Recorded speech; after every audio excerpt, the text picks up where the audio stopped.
I was 4 years old.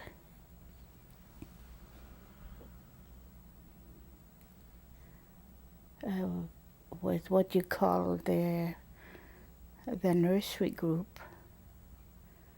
We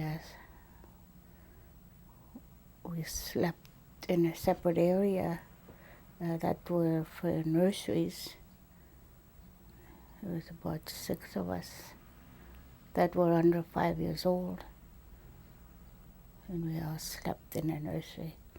I remember from what my aunt told me, who was in her intermediate year, I had to sleep with her because I cried so much in the night, missing my parents. So I slept with her until I got old enough that I had to sleep in my own bed. Because she was my mother's sister, and that was a touch of my mother when I could sleep with her.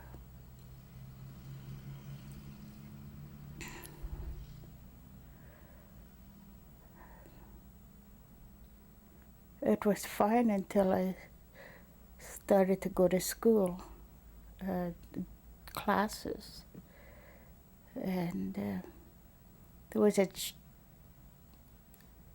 was playtime,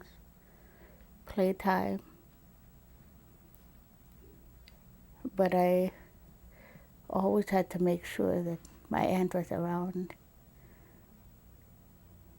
so that she wouldn't leave me alone.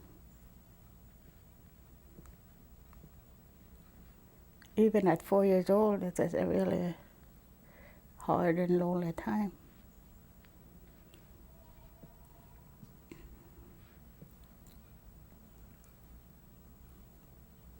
I remember calling her Auntie Dodo. Her name was Dorothy, but we called her Dodo, which was a family name. So I was about 4 when I left. Do you have any memory of your life before you went away? Life with your parents? Yes, I do. I remember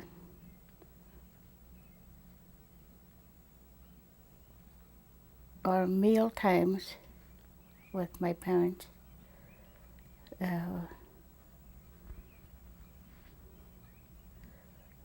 We always seemed to have a guest. We always seemed to have somebody that shared our table with us. And my mother's brothers or somebody in the family always came. It was a family time, good time. I think the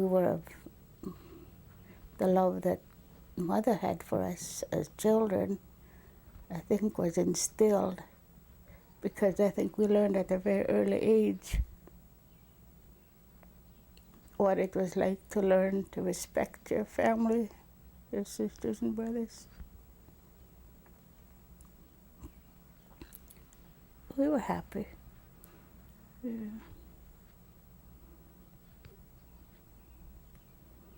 I felt we were happy children. Sure, I remember those times. Why were you sent to the schools? I don't really know how we were told to go. My mother never told us anything about why we had to go, but I do remember her telling us that we had to go for education. We had to go to school. She didn't say education, she said school. We all had to go to school. There was a big place there for all of us to live together, and we'll all go to school. I do know in later years, my mother said that if we didn't go to school, that we would be taken away and we would never see home again. So Mother talked to us, and she told us it was just a short time. And we believed her, of course, and she was out of trouble, so we went to school.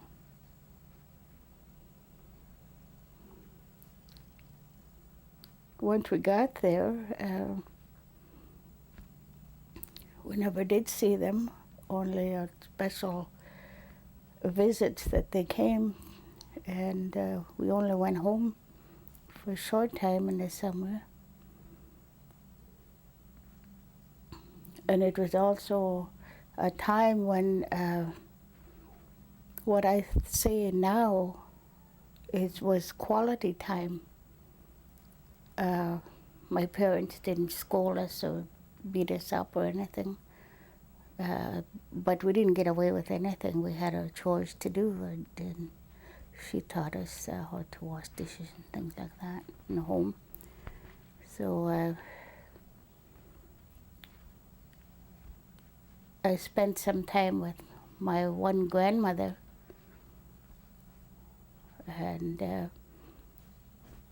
I remember thinking when my grandmother, I'd go and stay with my grandmother, and I'd lie in bed. This was when I was a little older, 8 years old. And I remember thinking, why did my mom send me to my grandmother's? Doesn't she want me? I was away at school all this time. Now she's sending me away to my grandma's. Didn't she want me?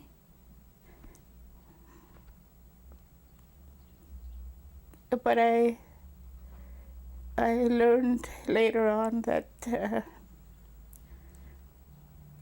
my grandmother was teaching me the role of a woman, to be a good mother, to be strong, and to be kind and helpful, and help your sisters and brothers. I was the oldest, so I had those things to do. So at a very early age, my grandmother instilled in me to be an honorable woman growing up. And that's a hard role and I didn't understand, of course, when I was young. But I know now that was what her role in my life was for me, and the pattern that she set out for me in life. My mother taught me to pick up my clothes, wash dishes, sweep the floor, all that kind of stuff. But my grandmother had instilled some very positive and strong feelings for my future. I know that now, and I appreciate that now too, because it gave you a role model, and it gave you a sense of who you are and what you want to be when you grow up. So it was those times that were very special too. We couldn't say her Indian name. We didn't know her English name, but we knew she lived in Pipestone, so we used to call her Grandma Pipestone. You know, Kunshi Pipestone was what Grandma means at Kunshi. So we called her Kunshi Pipestone. And we always knew she was going to come just 2 or 3 days before we were going to go back to school, because she would always bring us a nice big pail of plums, wild plums. Well, that was our treat. And she would spend an afternoon with us, and because she knew we were going to go away for all winter. So I need some Kleenex. This. We've got some. This here.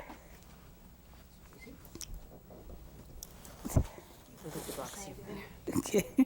I'll probably need some too.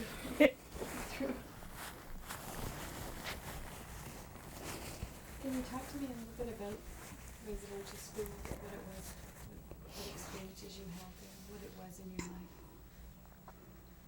My life now, or No, then. Like then? what happened to you? Well, we had to learn to survive and live around the abuses that went on. And when I told my parents my mother what was happening, my mother said, always do good. Don't do anything to make yourself feel bad. So with that, that was another